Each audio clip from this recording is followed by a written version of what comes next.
delighted to have him join us on the show this morning. Good morning, Chick. How you doing? I'm doing great. How are you? Okay, so for some reason we got a whole lot of weird sounds on that just now. Your internet was working fine, but all of a sudden it seems to have... Hang on one second. Let's try this. Chick, can you hear me okay?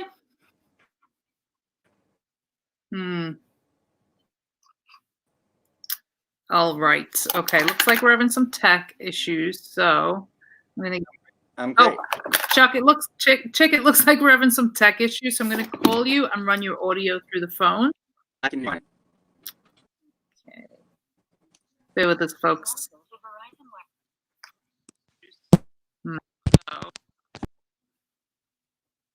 All right, we will get there, folks. We are going to be chatting all about art and enjoying a cup of coffee while we wait for Chick's internet to resume. Check out my awesome cup in honor of all the moms out there who, obviously we have Mother's Day in the States this week. So it's a big shout out to all those moms who are obviously homeschooling their kids right now.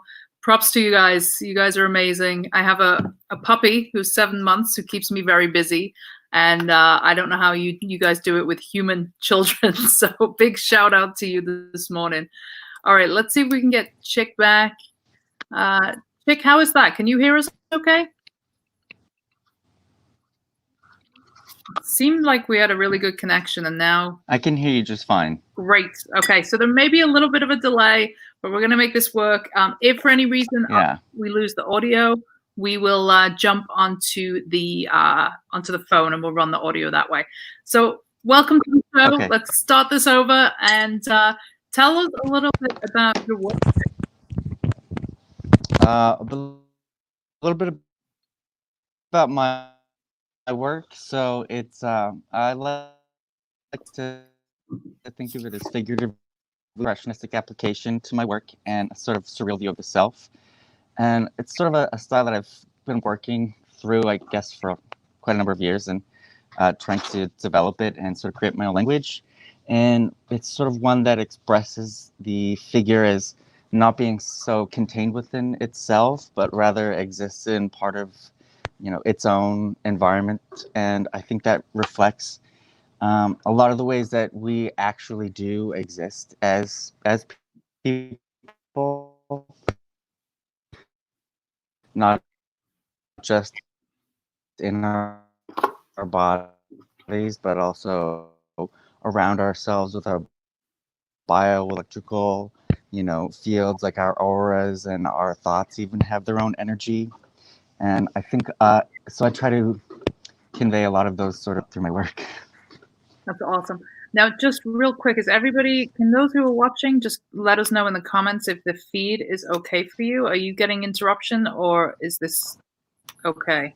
Because I'm getting a lot of interruption on this end. So I just want to make sure that it is not going out live like this. Let's see.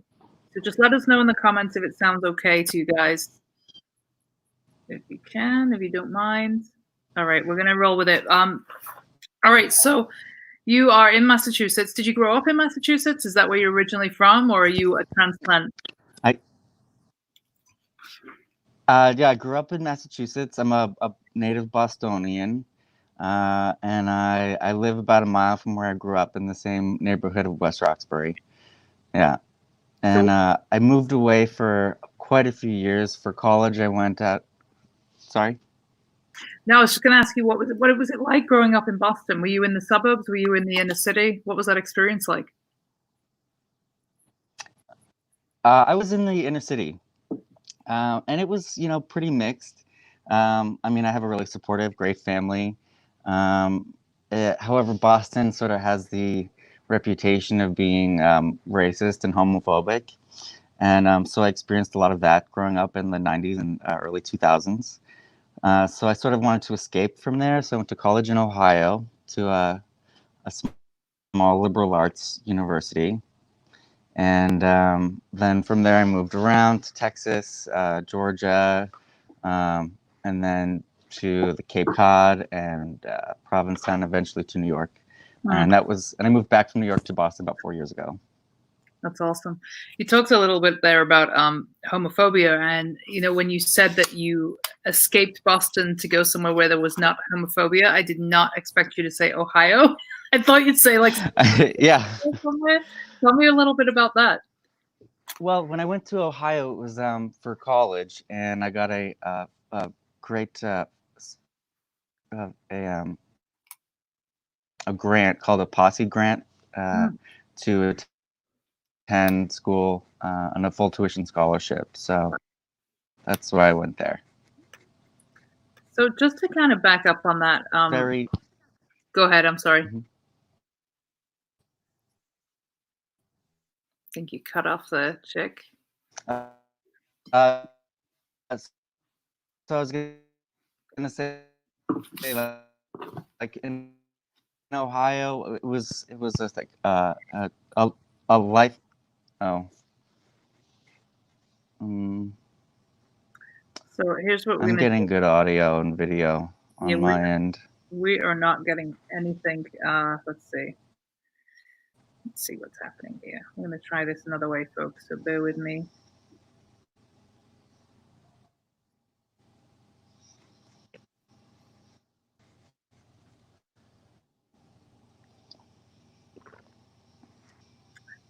Okay.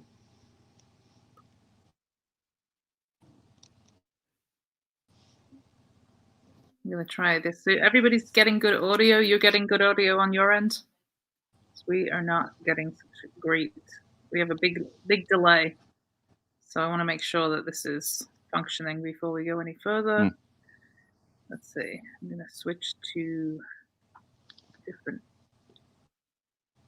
Wi-Fi if I can.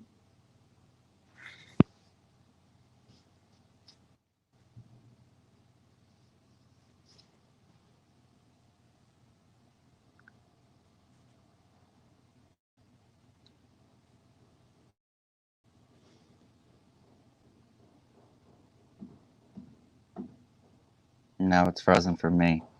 Does anybody else in the chat want to let us know how it's going?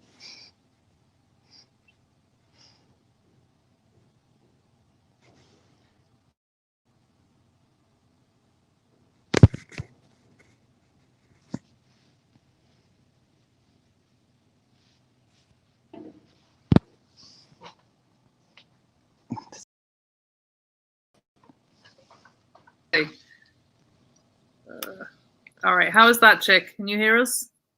I can hear you just fine. Okay. All right, good. All right. So it looks like it was at the internet on my end because I just switched over to my to run it through my phone. So I think we're good. So my apologies, everybody. We're having some outages here for some reason this morning. All right. So let's pick that up where we were just talking about your move out to Ohio. You got this amazing grant. Tell us a little bit about that experience.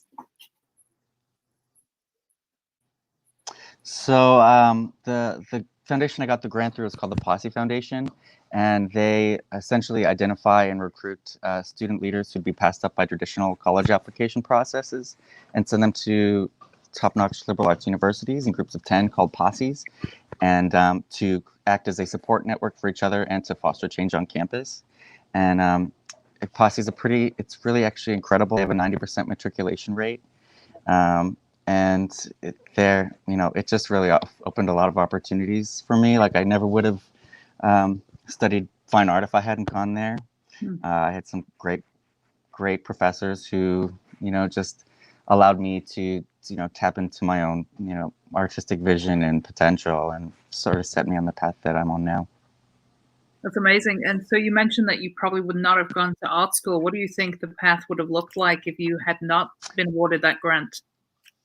I probably would have gone to school for something like marine biology. I have a very analytical sort of mind, and I always just loved the ocean and sciences, so that's where I would have gone. So what do you think that, and you majored in studio art, right? That was the... Okay. Correct. What do you think that experience of having an arts education gave you? It sort of gave me the confidence and the ability to see something that I had always sort of had inside of me and used as a tool to,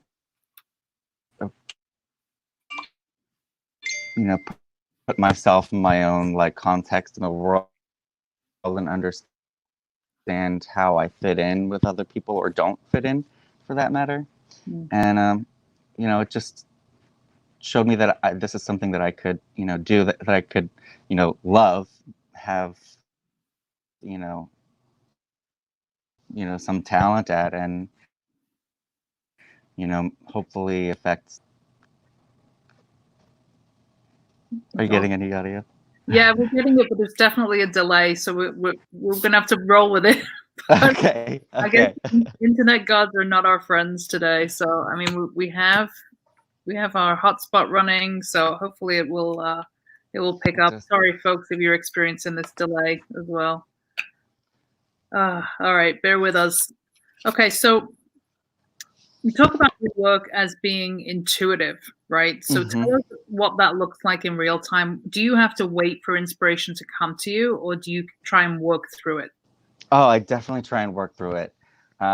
When, sometimes the work gets, sometimes it can feel repetitive, or it can feel, not as honest, or like you're not really getting the right sort of thing out that's sort of inside of you that you were trying to express. And when that's not clicking, I always find it's best to just, keep working through whatever it is that's not like coming out, because, eventually that blockage is just going to give, and then you'll have all these other things that you've made that you can sort of pick through, and, maybe there's something that you liked here and didn't like here, but you can just sort of bring it all back together once you get through that. What are some of the challenges of working in this medium? Do you find that you work with physical subjects? Do you have somebody in mind before you create this piece, or do you tend to work from imagination? How does that look for you? Generally, I work from imagination.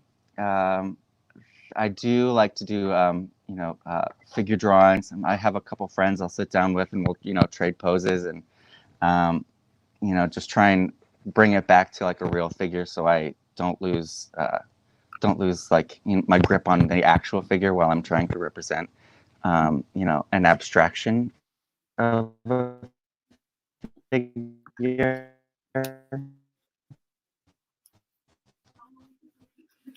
Awesome. And so we talked a little bit about growing up in. Oh, we got some. No, I sort of forgot. Right, we got the delay again. Sorry. Go ahead.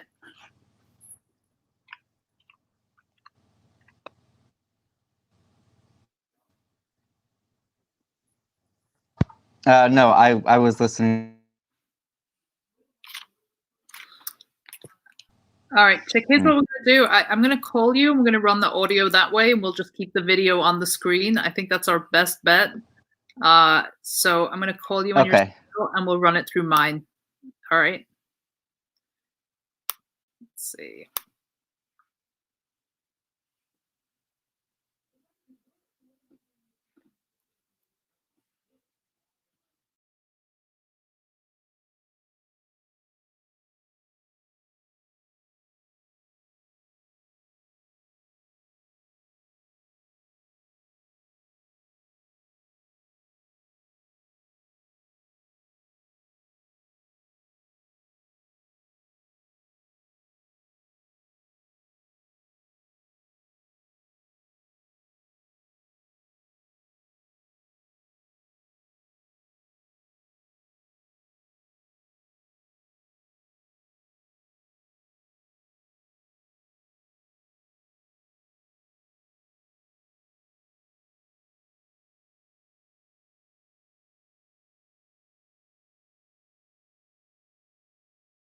So it is.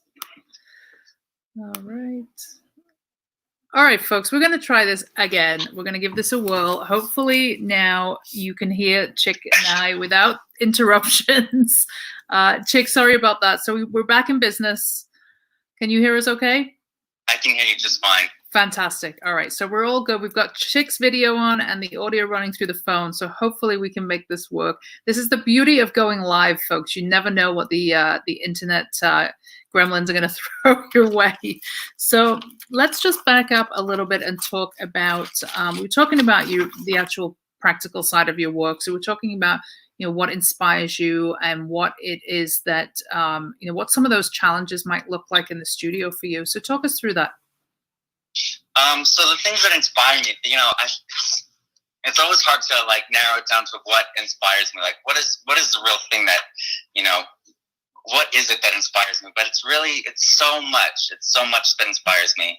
I've been inspired by, things like quantum theory, string theory, how things are micro and macro and how we're infinitely large and small at the same time.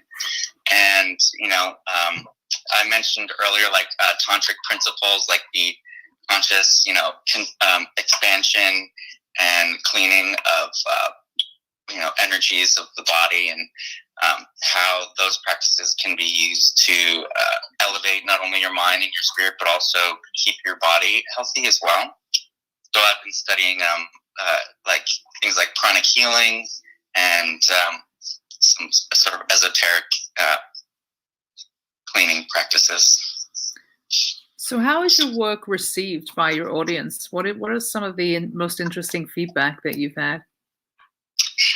One of the things that I love hearing is that when they look at a piece, that they see something new every time. And that's something that makes me really happy, that I'm able to affect somebody on in so many different ways that no matter how they're coming at it, they're gonna find something new. So what do you think that art gives you that perhaps something like marine biology could not have given you if you'd have taken that path? So it seems like it feels silly to sort of say it like this, but it feels like there's something, really, sort of special and bright inside of me that, I have almost like the duty to share with the rest of the world, and I'm not even sure what it is, but it's just something that's irrepressible and undeniable in me and my nature, and I don't think that if I had gone into the sciences, it would be as fulfilling in that regard. So I want to just back up a little bit and talk about some of the challenges that you experienced as a young person. I think it's a really important topic. I'm also a member of the LGBTQ community, and mostly presenting as people always assume that I'm not, just because I don't fit those conventional stereotypes. So I haven't really experienced a lot of the heavy kind of homophobia that people have, friends and acquaintances that I have. Tell us a little bit about how that impacted you as a young man, and perhaps how you have been able to express that as an artist today. Okay. So it was pretty impactful for me as growing up. Like, I was always very sensitive, and I was never able to hide sort of who I was. Kids knew that I was gay from the time I was very young, and that was a real problem. And a lot of the negativity, even though I tried to be brave and strong and brush it off, like, oh, they don't know me, it doesn't matter, it doesn't affect me. Those things really do. Even though you try to be brave, those things, they sink in, and they can be really damaging for people and their sense of self-worth, their confidence, how they present themselves, and they can also be, impactful on the decisions they make later in life. I was one of the people who really internalized a lot of the negativity. And so I struggled a lot with alcohol and drug addiction in my 20s. And even though those times were really difficult for me, I think it gave me this real depth of, of my person. I've been able to draw on some of the darkest parts of my life and, put that into my work as well, and sort of be able to work through and add these painful elements that a lot of other people, have. And even if they don't recognize it for what it is specifically in work, I feel like there's something there that people who've experienced trauma and a lot of pain can identify with as well. So you had the opportunity to exhibit your work at the Leslie Lohman Museum of Gay and Lesbian Art. What would you tell that young gay man back in Massachusetts who was growing up about that experience? I would say it's okay to be hurt. It's okay to feel hurt by it. It's okay to tell people that you feel hurt, and just try and find a group of people. If you don't have a supportive family, it could be anything, whether it's spiritual, friends. I would just say it's really tough. What would I say? Just try to love yourself first. That's the most important thing. I think if we could all go back and tell our younger selves that, I think I would say just take it easy on yourself. Don't be so hard on yourself. It's going to get easier. And you are worthy of love and happiness and all those things. Absolutely. I'm not sure about you, but growing up as a young gay woman, like there was not the kind of representation in the media that there is today for young LGBTQ kids. And I remember, I think I was probably in my mid-teens, like 13, 14, when the first lesbian kiss was on TV.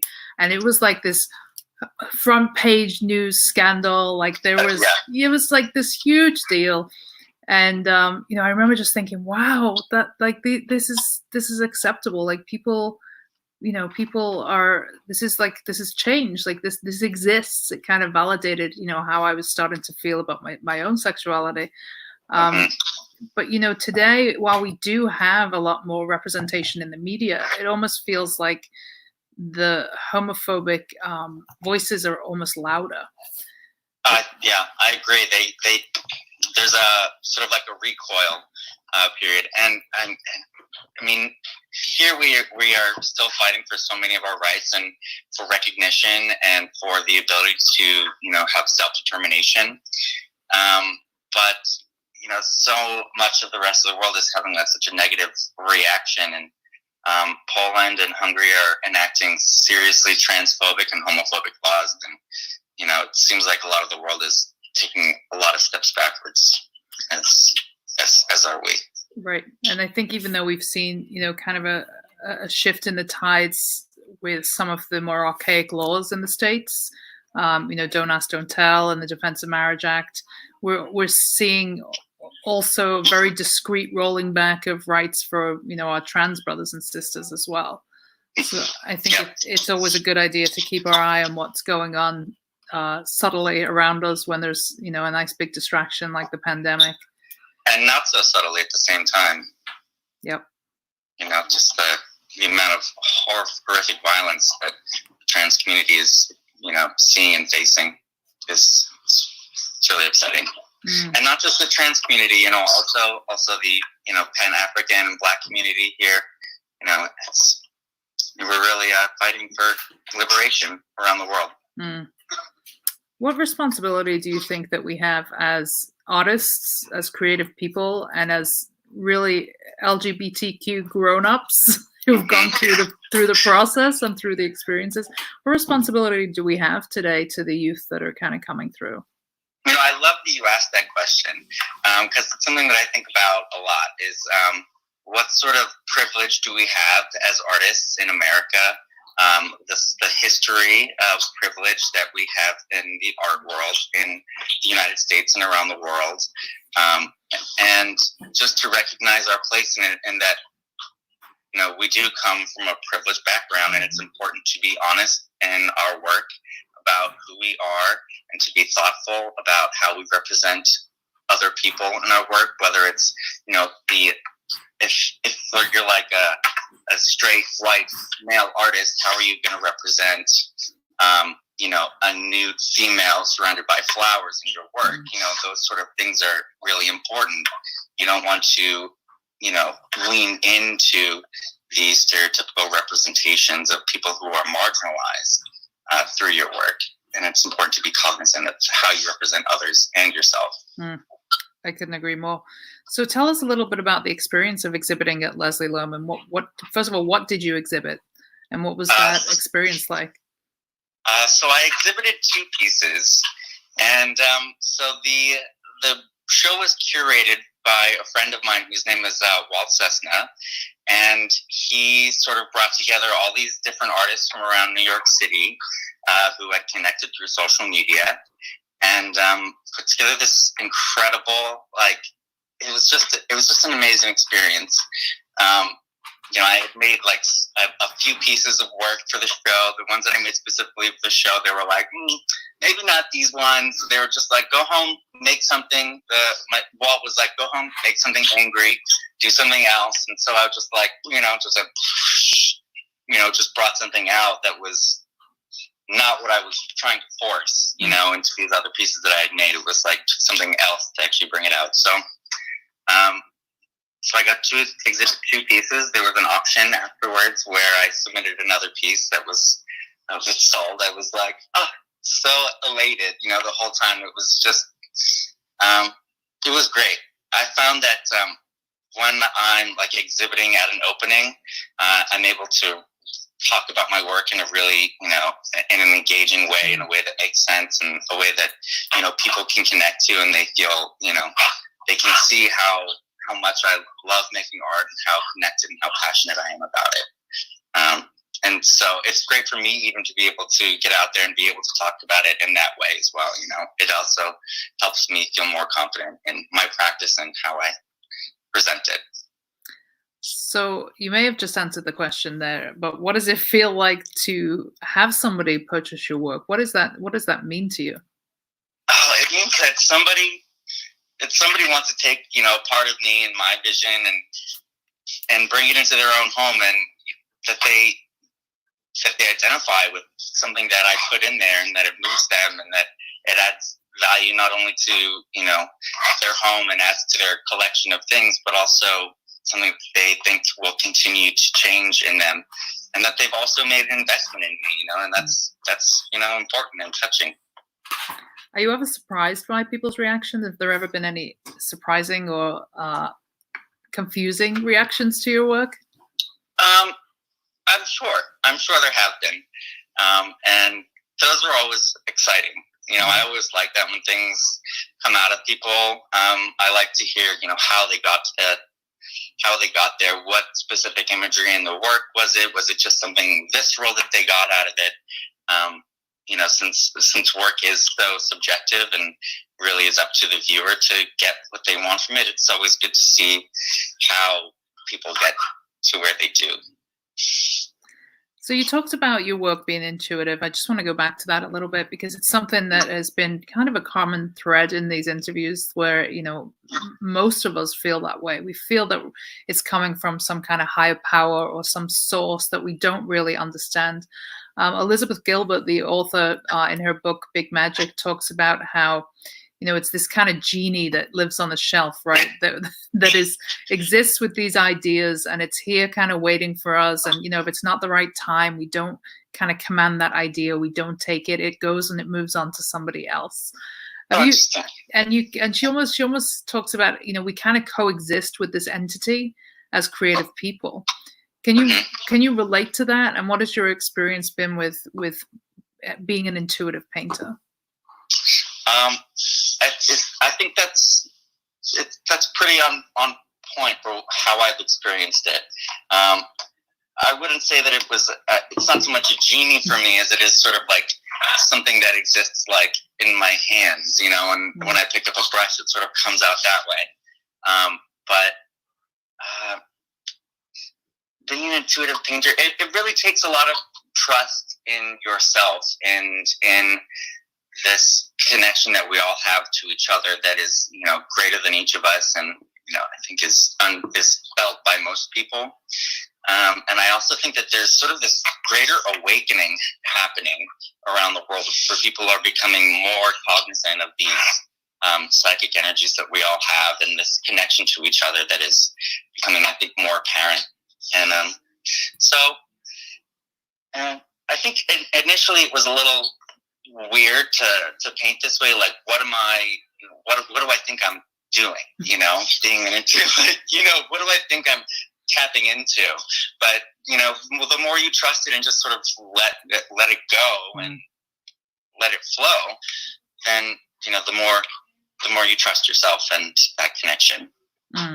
100%. I think there's been many times for me in my creative practice where I've tried to, or I've been influenced by other artists so much so because I see so much work, and I've tried to kind of push towards work that I mentally believe is selling or is going to be more successful, and everything in my being, in my spirit, in my soul pushes back because it's not my true calling, right? And I think when we try to go against that, we often experience roadblocks to tell us, that's not for you.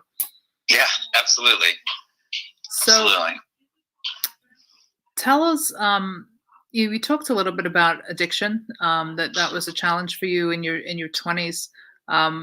I had another episode recently with Michael Conroy, another Boston-based artist, actually, who we talked about addiction pretty much throughout the entire episode and how prevalent it is in our community, not just the LGBTQ community, but also the community of creative people. Mm-hmm. What was that experience like to you? And what, first of all, did you find that you had a different experience creatively when you came out of the other side of addiction? So, while I was, actively using, I found it really difficult to create work when I was under the influence. And I think that's because, my connection to what we were just talking about, this greater purpose or, energy is really blocked and broken up. So I always stayed away from making work then. But I think it had, a real impact on how I saw myself and how I, interpreted my own personal value. So while I was able to participate in that great show, the Leslie Lohman, on like a whole, I was, very, I was not confident. I wasn't able to put myself out there as an artist and to really go after this career in a more effective way. And so that sort of brought things down a little bit. And then also the work that I was making, you could feel that there was a lot of tension in myself personally. The figures looked very brittle and very thin, spread out and washed, and also sort of like dead in the face as well. While they were still vibrant colorfully, and I think they're wonderful compositionally, but you could really sense that there was much more prevalent darkness in my work then. And coming out afterwards, it was just like an explosion of color and like of energy and like new freshness and confidence and my ability to push into a more abstract avenue or sort of bring it back to more figuratively and like wider brushstrokes. And it was just like something opened up, opened up, or maybe it's more like came together in a more effective way. I can relate to everything you just said. I had, if I looked at my work in post recovery versus my work in, active addiction, it is night and day. I mean, even just the colors, the textures, everything about it is just, it's incredible. And I love what you said about, perhaps it was the alcohol or the use, the addiction that, was blocking that connection to that intuitive voice that we were talking about, because it would make a lot of sense why addiction is so prevalent in our community. That we often try and push back against that voice to try and conform with society's expectations of us. Absolutely. And that way, and I think, and since as artists, I think we also have the desire to sort of push ourselves upwards to sort of reach some higher level of consciousness, and drugs are an easy sort of short-term way to experience that high euphoria. But it's the bringing ourselves back to earth and allowing ourselves, natural ascendance, which is difficult. Was there a point when you did make the decision to not be active in addiction, was there a point where you thought to yourself, I'm not going to be able to be creative again because of that lie that we tell ourselves that we need to be at a level of ascension to create? No, there wasn't.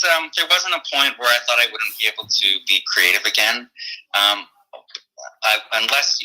did try to commit suicide, except so that was probably the only point in which I sort of gave it all up. Wow. I can't imagine how desperate that must have felt and how much of a dark place, but we're glad that you're here. Yeah, me too. And for anybody that is experiencing anything like that or has any, mental health challenges, obviously do reach out. We'll put you in touch with the right people. Mental health and the arts have just kind of gone hand in hand for centuries, right? It's such a, I guess, a paradox of, this dark kind of sense of psyche, and then this beauty that you put out into the world. How did you walk through and come back from that experience?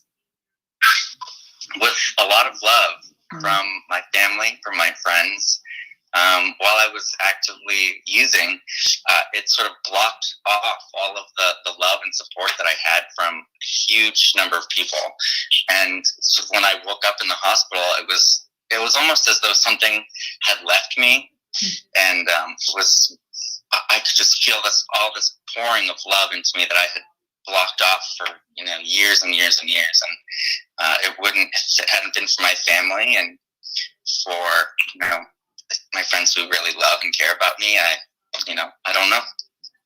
It's really all thanks to them and the powers that be that keep us waking up every day.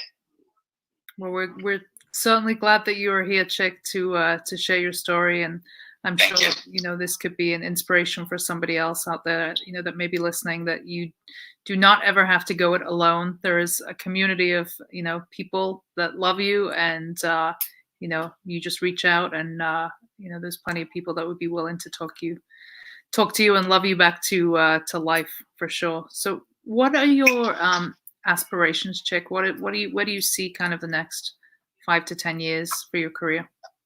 For the next 5 to 10 years, I want to work a lot on collaborating with other artists, and not only visual artists, but also like fashion designers and maybe some dancing as well.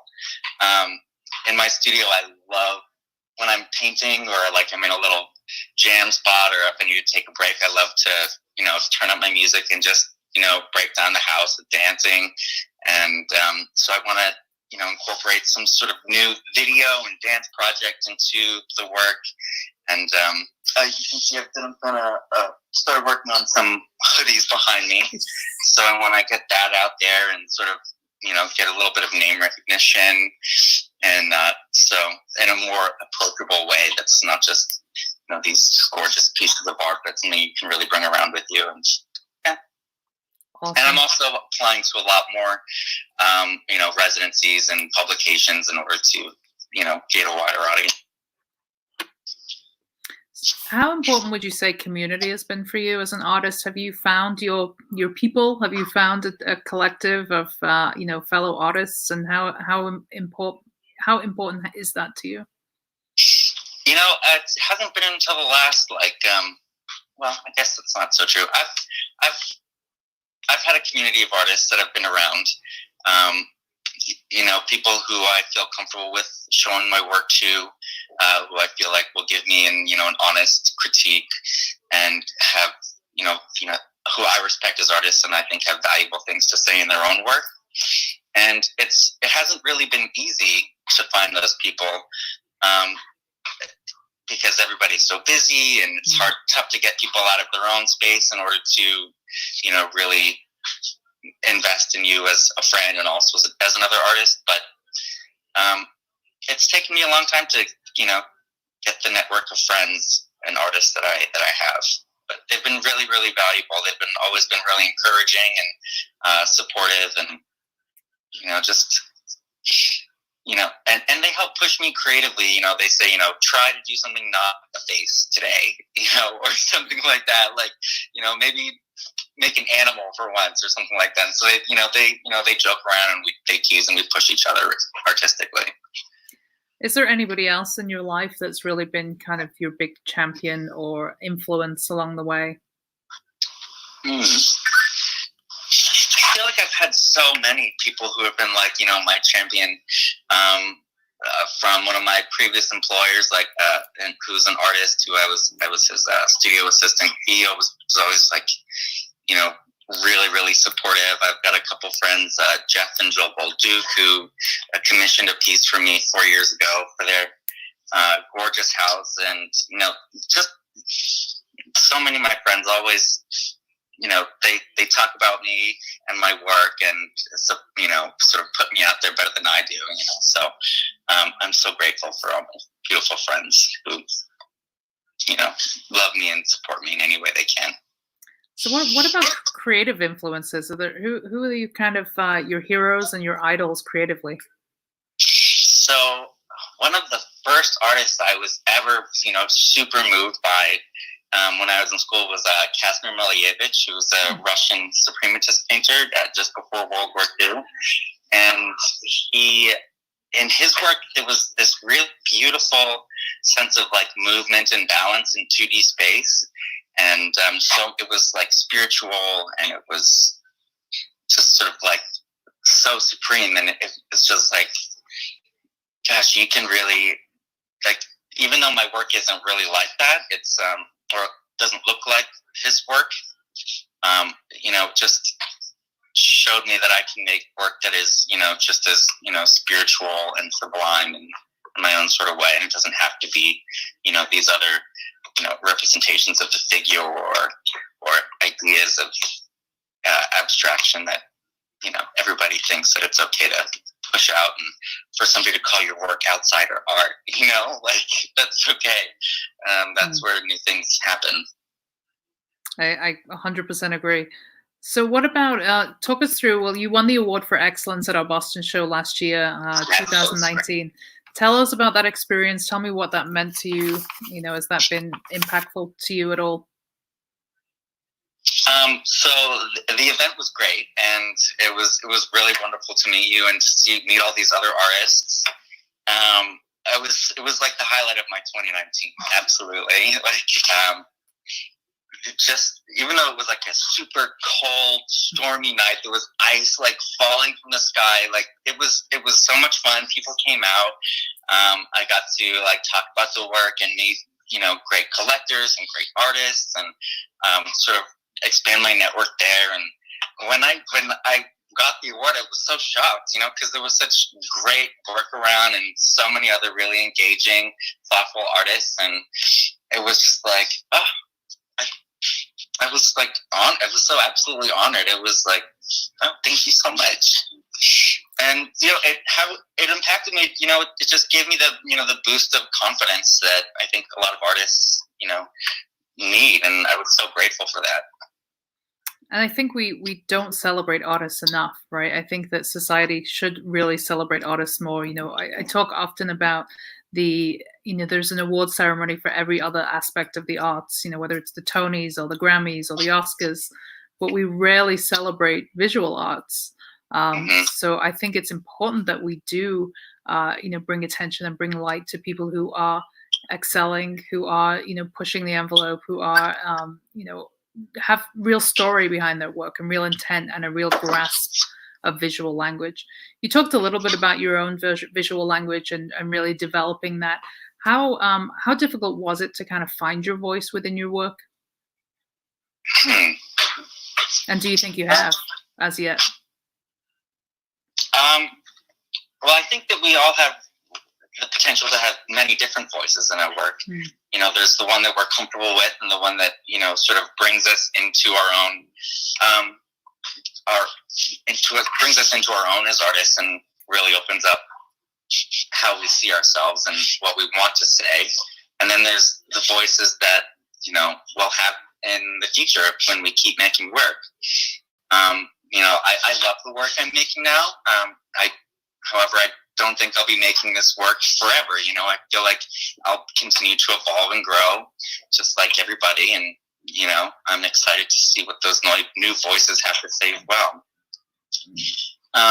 But developing the language and the work now, it sort of happened over, I guess, like 10 years, really.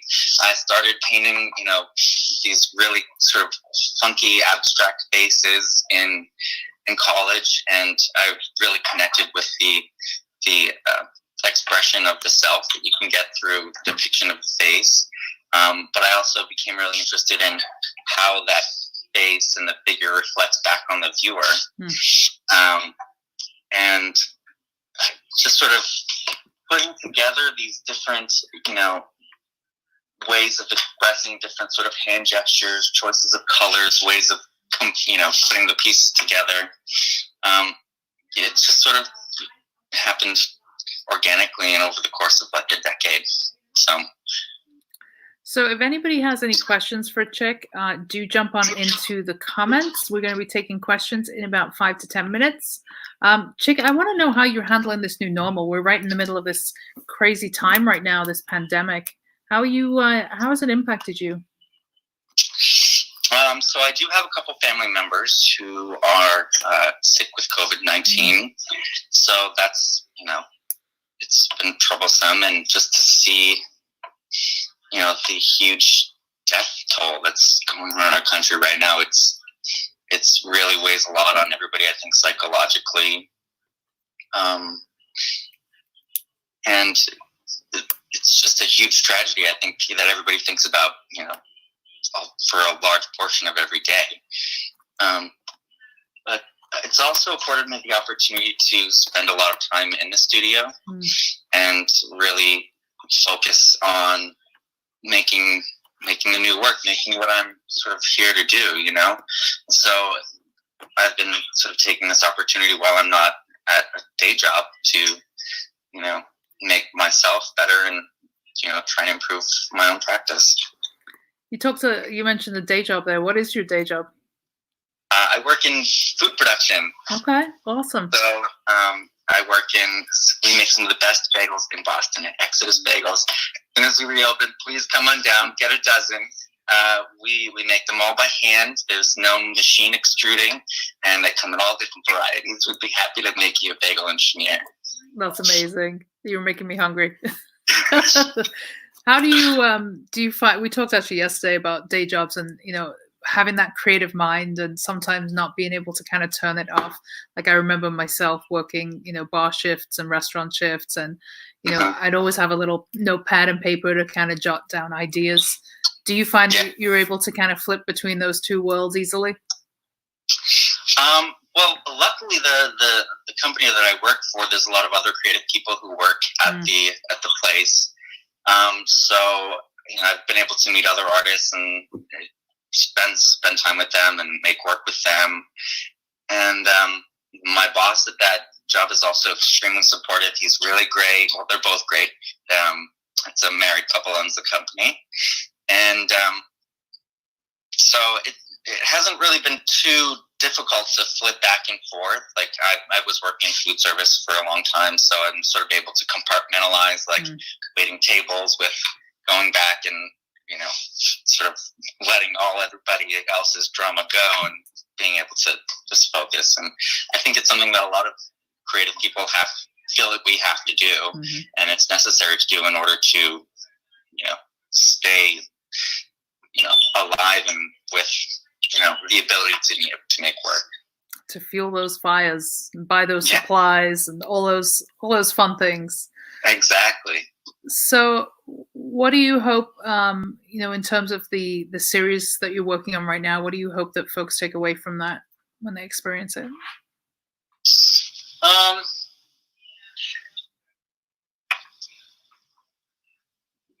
I hope that they take away that there's, you know, rebirth and regrowth and rejuvenation in, you know, every action that we do. There's our choices that we make, and there's our past that we have to live with, but also leave behind. And that it's important to be cognizant of not only ourselves and, how we normally exist, but also in how, we can exist and the other ways we exist that we don't see. Like we have these, incredible, like multi-dimensional minds, but that can only perceive in 3 dimensions, but exist in so many of the other ways around us. And it just want people to know that there are other possibilities than what we see. Amazing. Well, Chick, thank you for joining us today, and thank you for being so patient with our tech issues that we had right at the top of this episode.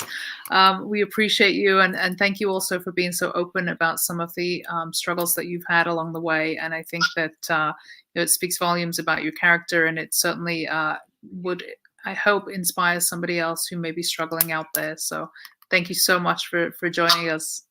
Rachel, thank you for the opportunity. I had a great time today. Wonderful. And just give us your website so I can pop it in the comments for folks. Sure. It's Chick Byrne, ChickByrne.com. All right. So folks, go check out Chick's website.